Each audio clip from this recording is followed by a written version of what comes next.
امیر خسرو نے کئی مثنویاں کہیں جن میں مختلف سلاطین کے عہد میں ہونے والے نمایاں واقعات کا بیان ہے۔ ان میں اتنی زیادہ خود اعتمادی اور دور بینی تھی کہ وہ بادشاہ وقت پر مدح و ثنا کی بے تحاشا بارش کرتے وقت یہ سوچتے تھے کہ خود اس بادشاہ کے قاتلوں یا پہلے والوں کی بھی اتنی ہی مدح کر چکے ہیں۔ اس زمانے میں بے وفائی، سازشوں اور قتل و خون کی وجہ سے حکومتیں جلدی جلدی بدل جایا کرتی تھیں۔ یہی سبب تھا کہ امیر خسرو کو کبھی کسی قسم کی بدمزگی کا سامنا نہیں کرنا پڑا اور ادھر سے انہیں کوئی اذیت نہیں پہنچی۔ ان کی سبھی مثنویوں میں خواہ وہ رومانی ہو یا تاریخی، ایک ہی قسم کا فارمولہ ملتا ہے۔ آغاز حمد خدا سے، اس کے بعد نعت اور پھر منقبت، یعنی حضرت نظام الدین اولیاء کی شان میں اشعار۔ ان کے بیان کا منتہا وہ ہے جہاں وہ بادشاہ وقت کی اطاعت و فرما برداری کا اعلان کرتے ہیں۔ خسرو نے شاید ہی اس روایتی ڈھانچے کو کبھی ترک کیا ہوگا۔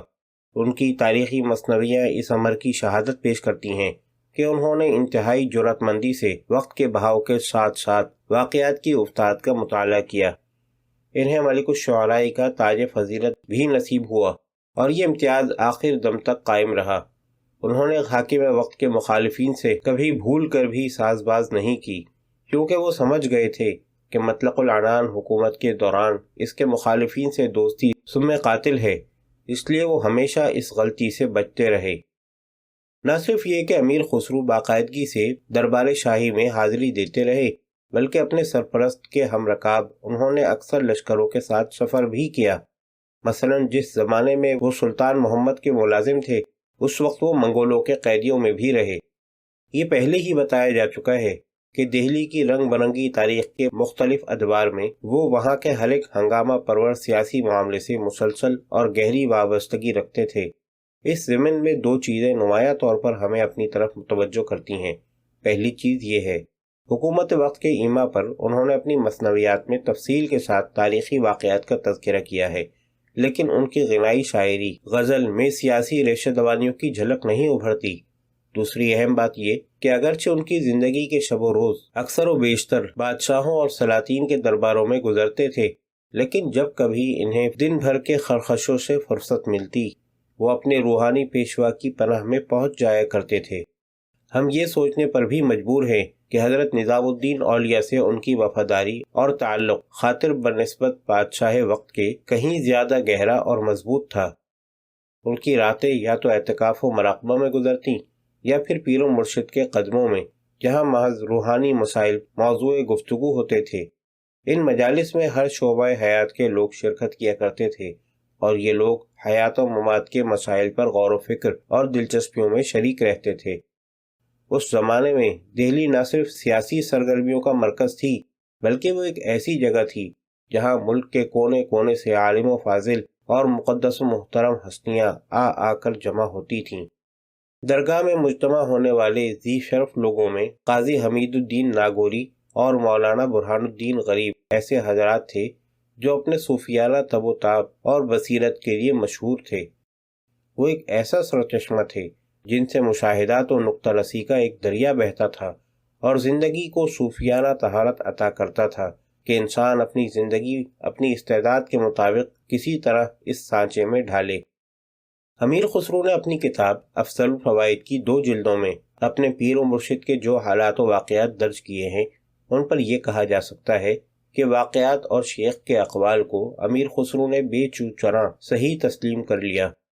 صوفیانہ طرز زندگی یا اس مسلک کے ماننے والوں کے بارے میں یہاں بہت سی ایسی رائے ہیں جن کے متعلق نہایت غیر جانبداری کے ساتھ ماننا پڑے گا کہ وہ محض چند فرسودہ فقرے ہیں جو کثرت استعمال سے گھس چکے ہیں، لیکن اس تمام رسمی لفاظی کے باوجود اس پہ ذیل 4 نقطے فوری طور پر ہماری توجہ کھینچتے ہیں۔ یہ فارسی کے اقوال ہیں۔ مذکورہ بالا چاروں بیانات قطعی اہمیت کے حامل ہیں۔ تیسرے جملے کا تعلق براہ راست امیر خسرو کی دوہری شخصیت اور دنیوی و اخروی معاملات میں ان کی یکساں وابستگی سے ہے۔ اس کا تذکرہ پہلے آ چکا ہے۔ بقیہ 3 بیانات نشاندہی کرتے ہیں: ضبط نفس، ترک دنیا، صبر، فقر و استغنا، راضی برضائے معبود اور محبت کی کرامات پر، جو حقیقت کی کنجی ہے۔ محبت ہی ان کے نزدیک حق آگاہ ہے۔ یہی وہ اجزاء ہیں جن سے کسی صوفی کی ذہنی تربیت ہوتی ہے۔ بلا شبہ تمام صوفیانہ تجربات کا آغاز اسی جذبے سے ہوتا ہے جو شمع کے لیے پروانے کے دل میں ہے۔ یہی جذبہ عالم حواس کی حد بندیوں کو توڑ کر وجود لامحدود یا کائنات بسیط میں جذب کرنے کا واسطہ بنتا ہے۔ اسے روح انسانی کا معرکہ خیز سفر قرار دیا جا سکتا ہے۔ پلاٹینس کے لفظوں میں فرد واحد کی پرواز یا روح واحد کی روح کل کی جانب سے یا ظلمت کے حصار سے مرکز نور کی طرف حرکت۔ عشق مجازی کی اصطلاح دراصل صوفیہ کے اس تصور عشق کی ترجمان ہے جو بقول حکیم افلاطون یوں ہے: مدرک و محسوس اشیاء سے تعلق خاطر ہی معبود حقیقی تک پہنچانے والے زینے کی راہ ہموار کرتا ہے۔ یا بقول صوفیہ مجاز حقیقت کا زینہ ہے۔ شیریں کے لیے خسرو کا عشق، جس میں بے خودی، شدت اور کرب سبھی کچھ شامل تھا، ایک ایسا جذبہ ہے جو مادی اور جسمانی تعلقات سے بندھا ہوا تھا۔ تاہم یہ ماننا پڑے گا کہ جسمانی عشق میں جو دشواریاں پیش آتی ہیں، روحانی عشق میں اس سے کچھ کم نہیں ہوتی۔ کثیف کا لطیف کے لیے جذبہ شوق یا مجاز کی حقیقت کے لیے تمنائے وصال کوئی ایسی نادر شے ہے جسے لفظوں میں بیان نہیں کیا جا سکتا۔ اسے کوئی روپ یا وسیلہ اظہار دینے کی صرف یہی ایک تدبیر ہے کہ اسے انسانی جبلتوں، قدرتی خواہشوں اور فطری تحریکوں کے سانچے میں ڈھال دیا جائے۔ یہ مثنوی، شیریں و خسرو اور خاص طور پر زیر بحث مکالمہ امیر خسرو کے نظریہ عشق کو سمجھنے میں ہماری رہنمائی کرتی ہے۔